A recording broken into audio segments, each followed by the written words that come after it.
Welcome to the Aligned Life Podcast by yours truly, Dr. Tiffany. How about we get out that magnifying glass and look at every part of your life? The awesome, the suck, and everything in between. There's so much beauty in you. Stop being afraid of what isn't good enough and let's double down on what is together. It's about your truth and your life, aligned.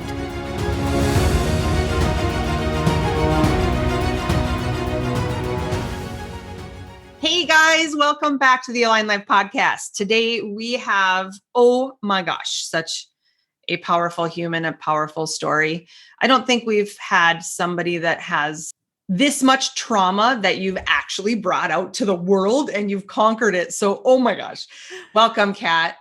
Hi. It's so exciting to be here. I love that. I've never been introduced that way. I love it. I know. Well, because I sometimes say things that everybody else is thinking. So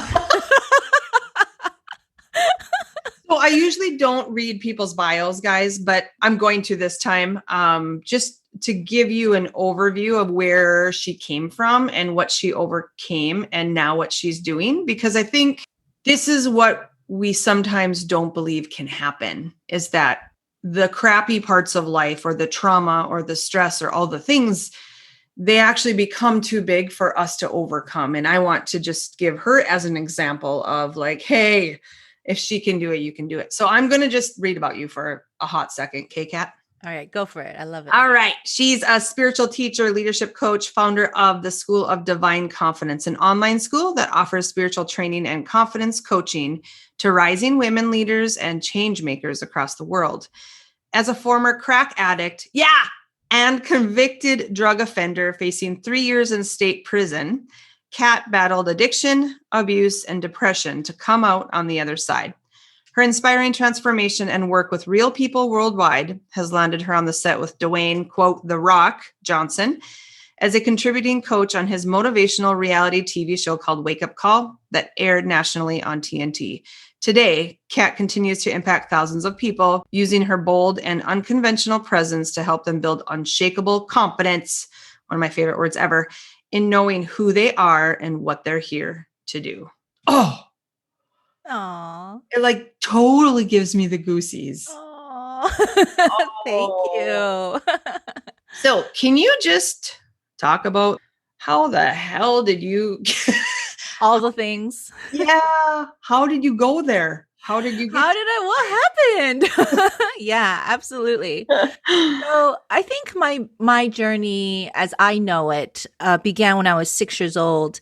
My mother began feeding me diet pills and I was just barely tall enough to even like look over the kitchen counter.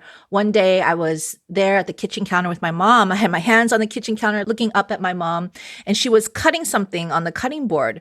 And I asked her, what are you doing? And she said, well, these are diet pills and these are for adults. And since you're only a child, you only need to have half of them.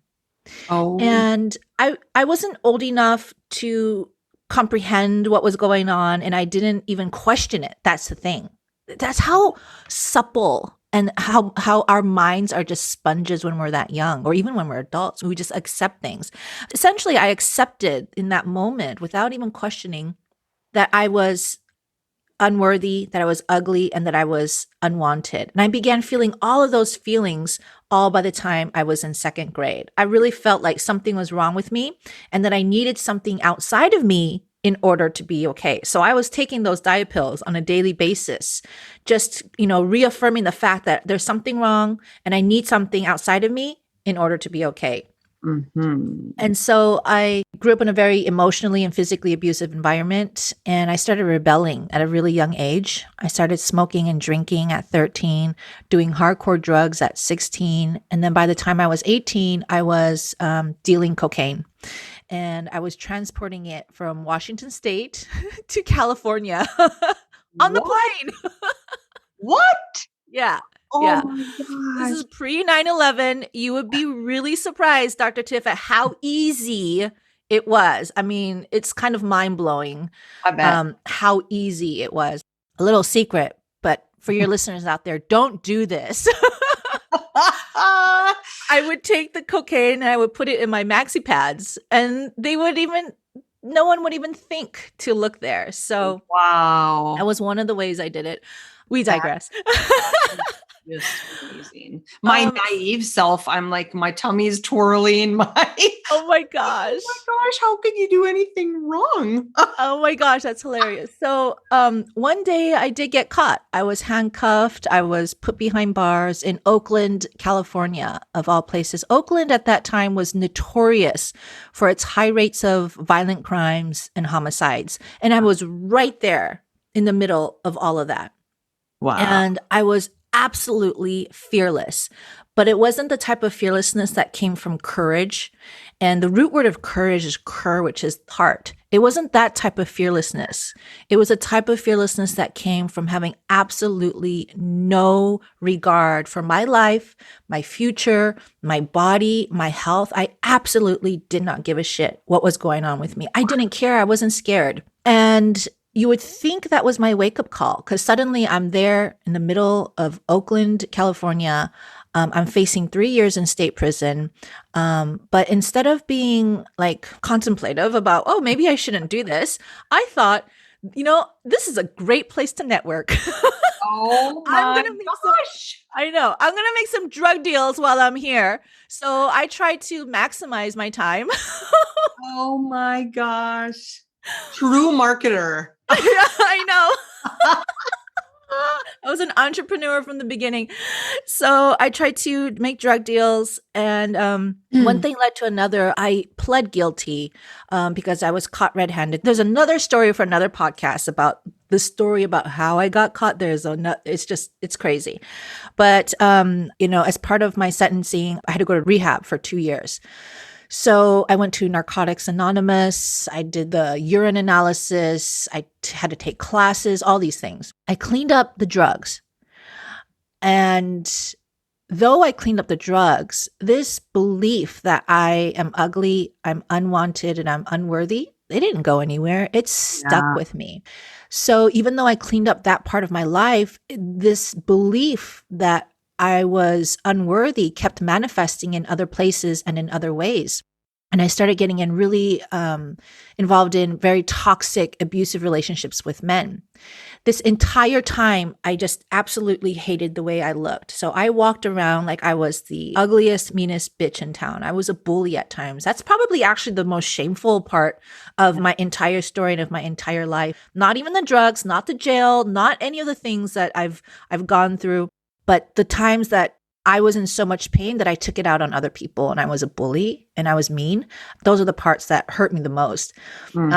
So, I'm now involved in this relationship with this really abusive man. I'm a convicted drug offender. I've dropped out of high school. I have no money. I'm just dependent on this person for everything, for money, for I just thought like this, he's my only person who can take care of me. Absolutely powerless. And it wasn't until many, many years later, after getting out of jail, I'm with this guy. I'm absolutely depressed. And I can barely even lift my arms off of my bed during the day. Because all day I was in bed. And one day, somehow I managed to get out of bed. I was walking down my apartment hallway. And across the elevator door in my apartment hallway, there's this big mirror that is like floor to ceiling mirror.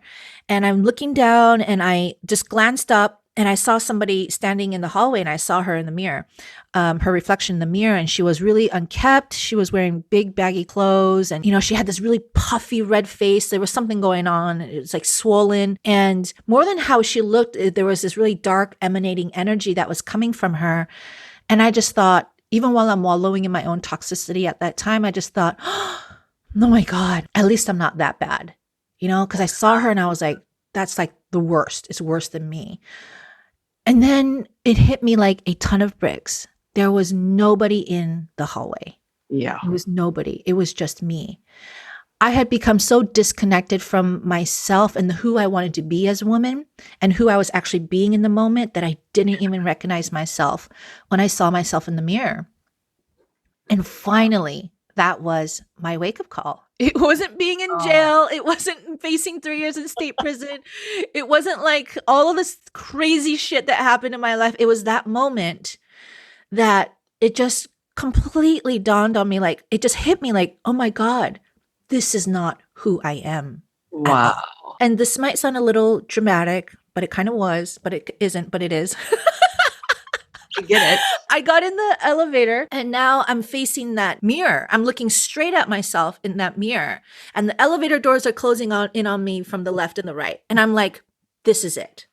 Now I'm going to do whatever it takes to become the person that I wanted to be. And it's like those doors closed on who I was being up until that day. Wow. And I was like, you're fucking God.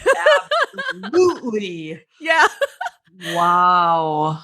So that was the moment I decided I would do whatever it takes to become the woman that I wanted to be. I wanted to be beautiful. I wanted to be powerful. I wanted to make an impact. Mostly, I wanted to transform lives. I wanted to do something important. I wanted to walk into a room and have people notice me, not forget that I ever existed, And I wanted people to notice me, not for how I looked, but for my presence. I just wanted to be powerful. And I wanted people to be curious about who I was. And I wanted to be confident. And so I began studying everything under the sun, Dr. Tiff, about transformation. I became obsessed. So the first thing I did was I became a certified professional image consultant. While I was doing this, I learned about personal style. I learned about colors. I learned about how to highlight the most beautiful parts of a woman's face and body. I learned about the essence of a woman and how to translate that in how you show up and how you take care of yourself. So that now for the first time, I'm starting to take care of myself. I'm wearing clothes that fit me, that look good on me. I'm starting to say, I'm worthy of this.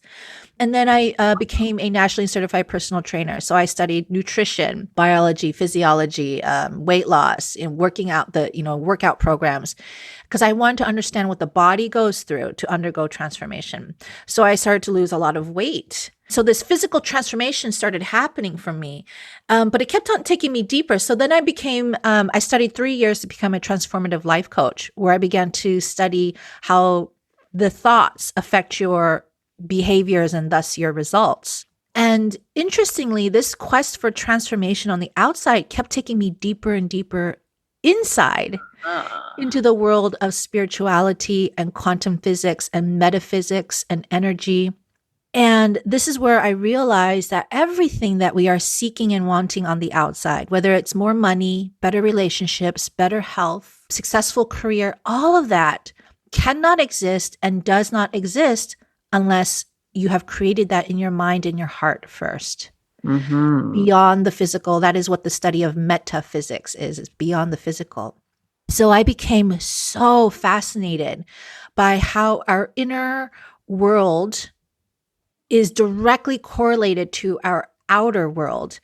And true to form, because not only did I just study these things, I had to get certified with, I don't know if you noticed that pattern. Yeah, I get obsessed. It was part of my addictive personality. I was just using it in a different area. Yep, so I took these spiritual studies very seriously, and I became a licensed spiritual practitioner. I've been on the path. I've had one foot in the door with ministerial studies, and it's just like, do I do this? Do I not? And it's a question that I'm just letting myself intuitively answer. But it's not about God in a religious way. It's not at all. What I realized, Dr. Tiff, is this: when I'm trying to figure out, how do I create change the quickest and the easiest, the most effortless way? I realized that what I was searching for was, where is the source of all things? Where does everything come from? If I want this thing on the outside, where do I have to find it on the inside? That's kind of the journey that I've been on. Wow. And I discovered, without even wanting this, that the source of all things is spirit. It is God, because I kept on going deeper and deeper and deeper and deeper. And I realized that, oh my God, it's this thing called God. And I was really repulsed by the whole idea at first because I have baggage around religion and God. The journey that I have been on is absolutely not about religion. God is not this white man in heaven who, punishes you to hell or anything like that. God is actually a thing for me. I call it an it. It's a substance of energy that exists everywhere and anywhere. And we have access to that. It's inside of us. It's in our thoughts. It's outside of us. It's in you. So when I'm really accessing that, it's like the God in me is talking to the God in you. And there's this connection, and then there's flow, and there's this, it's just beauty and love. And I was like, oh my God, that's what God is. Okay. I get it. Yeah. So that's kind of, where I've decided I really want to share this with my students and my clients. And I decided that I would dedicate my life to helping others kind of find their own spiritual transformational journey. I started the School of Divine Confidence, where it's really like a metaphysical study of spirit and God, and what is the source of all things, and how do we tap into that, and how do we take that infinite power and endless love and intelligence, and how do we use that to express good in the world. Totally. Which is all about impact and legacy, right? Yes. Okay. So I love the word confidence. Can we just talk about why we struggle? Yeah. Where does the struggle for the people that don't go through the dramatic life cycle you did? Yeah. It sometimes isn't even apparent to people. Mm-hmm. What happened? Like, how did I get here? Or what were those first traumatic memories? Or why do I feel so shitty about myself? I love it. There's a couple things, and this is something that I really address in a lot of my teachings, is that we have to really take a hard look at the culture that we live in. So there's the personal part and our part that we take, our responsibility and how we feel, but there's also the collective culture. And we have to be able to take a look at the collective culture and identify, wait, this is not good for us. And the culture that I'm naming right now is the consumer culture. Consumer culture is all around us. It bombards us with messages, constantly telling us that we need to purchase that or do this, change ourselves, conform in order to be okay. So good. It's all around us. You can't get away from it. No. And it affects me too, still. Yes. So it's just part of the culture that we live in. And the interesting part of the consumer culture is that we're all both oppressed by it, but we also benefit from it. So it's not something that you want to completely remove yourself away from. Otherwise, you're living in a desert with like nothing around you. So there's good things and there are bad things, but we have to be able to see that first and understand, okay, this is not just all my fault. It's not. It's just part of the culture that we live in. Unfortunately, there are horrible ramifications as a result of this consumer culture. We see epidemics of health issues. We see mass shootings. We see a global pandemic. It's all tied into this culture of overconsumption, where we're being pushed to constantly produce and produce and produce and consume and consume and consume. That culture thrives off of our feelings of insecurity and lack. Like that's a big what the fuck. Oh my gosh. Yeah. Because what that means is that if each and every one of us were to find sufficiency and to be confident, many of these industries would collapse, hands down. Yeah. So we're all mired into this consumer culture where it thrives off of us feeling like we constantly need more and we need to purchase something. We need to do something. We need something outside of us in order to be okay. Yeah. So where does divine confidence come in? Divine confidence, as I have defined it, is an unshakable faith in knowing who you are and what you're here to do, regardless of what's going on in the world outside of you. So that means regardless of how much money you have in the bank account, regardless of the number of pounds on the scale, regardless of your business, regardless of a global pandemic, regardless of who's president or not, like all of that outside stuff that we have given our power away to. Yeah. Divine confidence requires that you bring your attention back inwards, away from the outside world, and get in touch with your true calling, your true self, your true source of all things, which, as I said, I have discovered is spirit. Yes. Yes. So that's why a lot of people are stuck, why they feel this constant feeling of not being good enough. Like they constantly need to do something, is because simply they're focusing their attention on the outside world. Totally. I totally agree with that. Yeah. Because I'm all about tactics after the mindset, right? Like after the concept, after the mindset. What are the easiest things to do as I teach, the things to do is not the first thing to do. Right? Yeah. I mean, Yeah. we spend so much time, energy, money on the plan and the strategy. Right. Yeah, well, no, it doesn't start there. It starts on the inside. Yeah. And it starts with awareness. But what happens for the people who aren't even aware? Like, what are the things that they can start to be or to think or to feel that can get them closer to being conscious, aware? Yeah, that's a really good question. I would say that clearly we are in unprecedented times right now. Mm-hmm. This is not just, the global pandemic is really interesting because clearly there's a lot of bad things that happen from it, but there's so many good things about it too. And as it relates to the consumer culture, I call it there's the masculine energy and there's the feminine energy. Mm-hmm. Yep. And both are very equally important and beautiful, right? Mm-hmm. But when one energy overtakes the other, it becomes toxic. And that's what we've been in, a very toxic masculine culture. This has nothing to do with sex. All of us have been conditioned into this toxic masculine culture. What does that mean? The masculine energy is about linear action. It's about setting goals and going. It's about doing. It's about volition. It's about moving forward. It's about, just doing it, right? If you think about the man and the woman, their anatomy, right? It's very like boom, like you find something and you go for it. Yep. The feminine energy is the opposite. It's not about doing, it's about simply being. It's not about going forward. It's about stopping and pausing and allowing. It's not about making things happen. It's about being unconditionally accepting of whatever comes your way and receiving, unconditionally receiving and being receptive. It's a beautiful energy. And those two need to be in harmony. And the toxic consumer culture is toxic masculine energy, where we've been constantly doing. So to answer your question, I would say all of us right now are being asked to think about, okay, this is no longer working anymore. If this is no longer working, how do we need to be now? Mm-hmm. And the global pandemic, if anything, was for all of us to stop and to just be, to simply just be. All of us were forced to stop and simply be. I really strongly know and feel that that's where we're being called into now collectively. Yep. So to answer your question, it would be like, where do I feel like I have to constantly be doing something in order to be okay and to be successful? And to question that for yourself.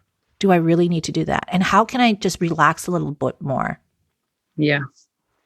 Well, and so in the masculine energy of achievers, it is really easy. I just talked about this in one of my academy trainings too, of how sneaky it is. Yeah. Right? Like, where does it actually lie? And then pounce without you even knowing, because it's how you've always done it. It's how you've thought about it. You get a lot of shit done. You achieve, you do all the things, right? Yeah. And the contrary is the opposite of never taking action. So how can we bring all of that together and be aligned and move forward in being that person, but still making progress, right? Like, we have this all or none mentality of, right? We see an extreme example, consumer, prime example.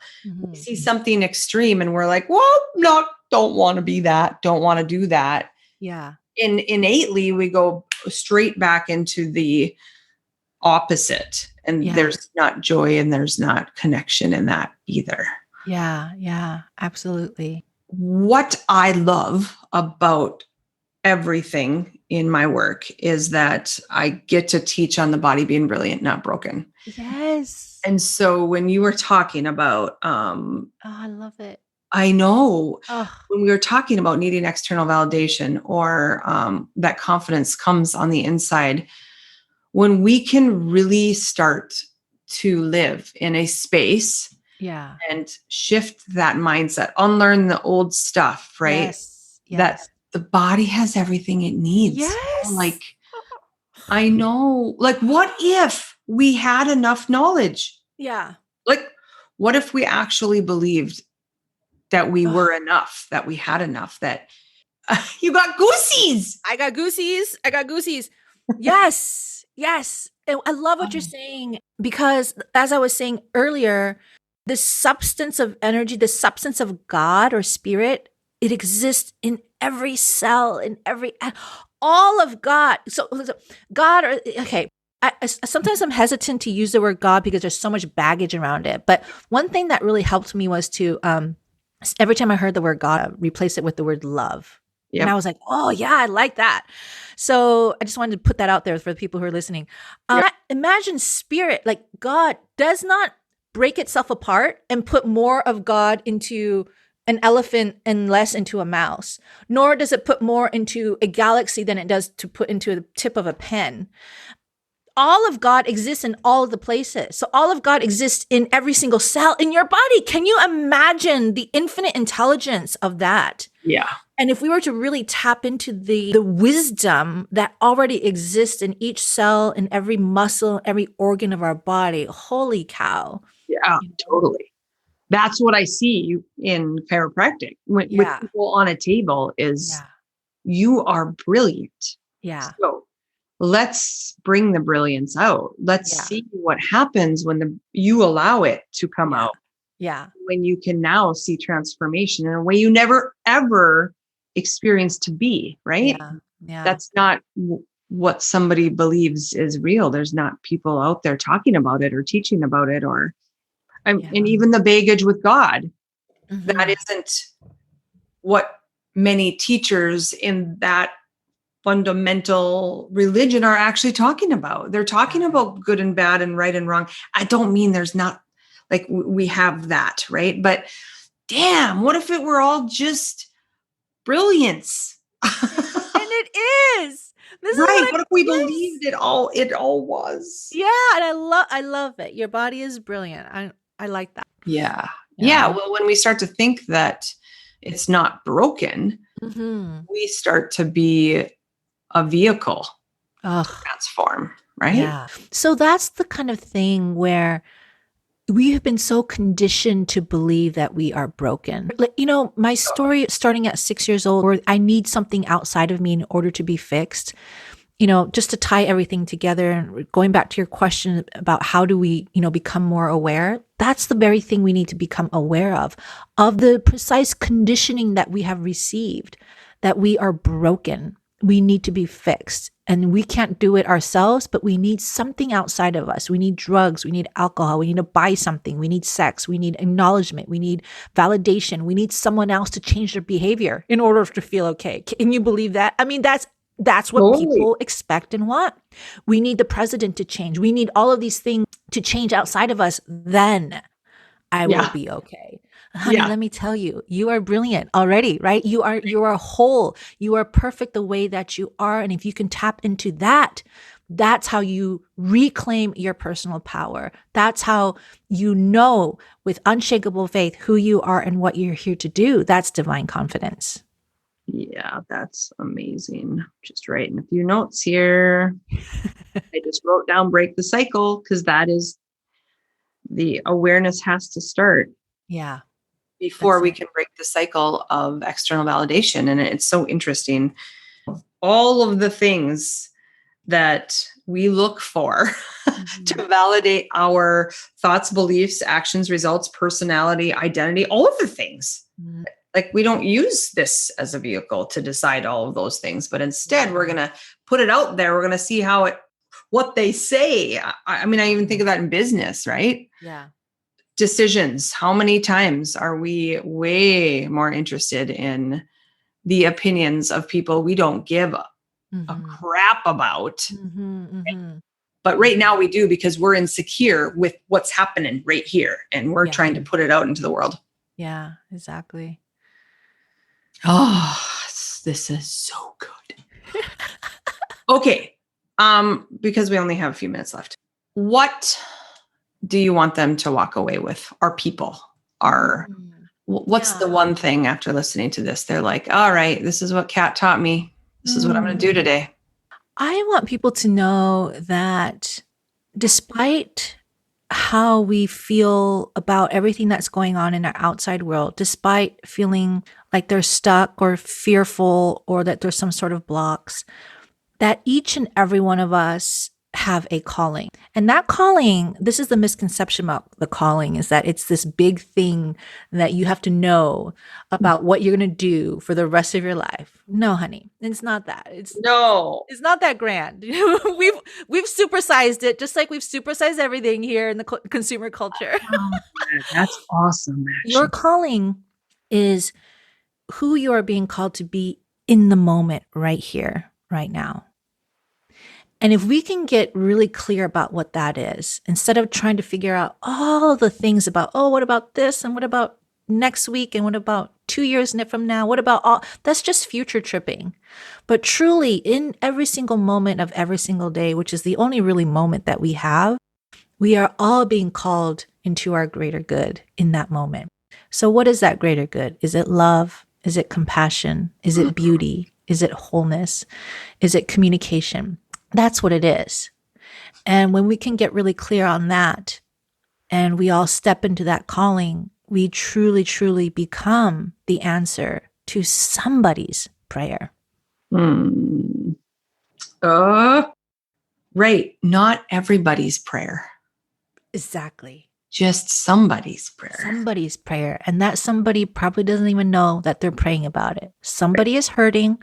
Somebody is praying, somebody is asking for something. That somebody could be somebody you don't know. That somebody could be your spouse, your child. That somebody's out there who is wanting something. And when you can step into your calling in that moment, you become the answer, because that's how spirit works. Spirit is very, very efficient. When there's a problem, a solution arises at the very same time. Oh, that's good too. Oh my gosh. You should see my sheet. Look at this. Oh, nice. Because this is not how people think. Mm-hmm. It is not, we don't think of solutions coming from a whole perspective. Maybe we see solutions as coming from a broken perspective.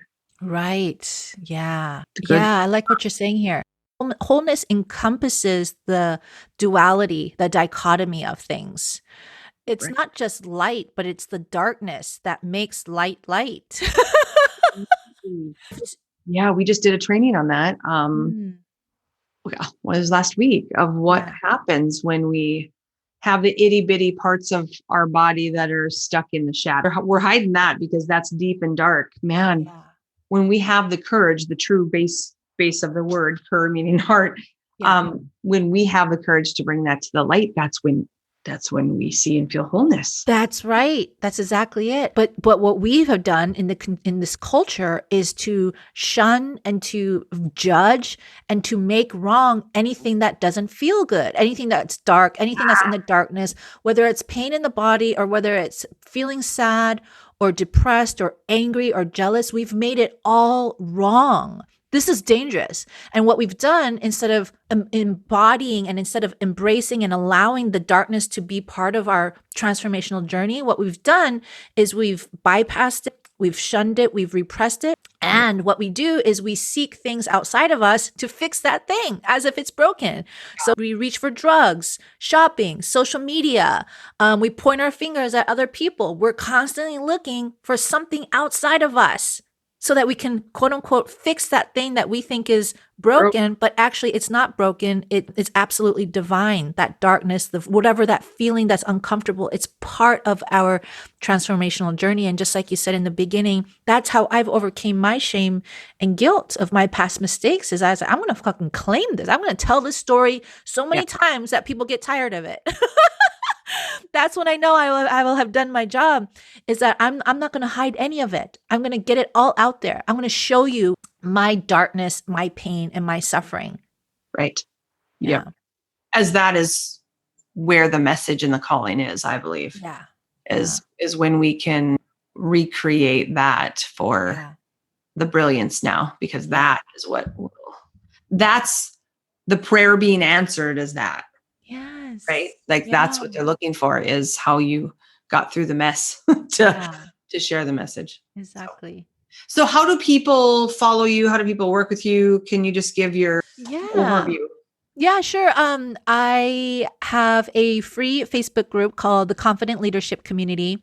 I work with people who really feel they've tried to fit in places, but they haven't. Nonconformists, I call them my misfits and mutants. One of my Totally. clients called me Professor X from X-Men one time. I collect all my mutants. So that's Oh, kind that's of stuck. awesome. Yeah, so it's the nonconformists, the misfits and mutants, and people who are really feel like they know in their bones they're being called to do something important in the world, but they feel like they're stuck. Inside this Facebook group, I started doing my weekly unsermon, of course. So it's like a weekly life lesson, spiritual teaching, where we just together, we decondition, we decolonize, we dismantle, we undo, we unsermon these things that we've been talking about, how we've been conditioned by this culture. So yeah, I'd love to see you get there. That is so good. On sermon. Yeah. Oh, thanks for sharing your heart, my friend. Thank you so much, Dr. Tim. It's been so great to be So, here. oh my gosh, this is so good.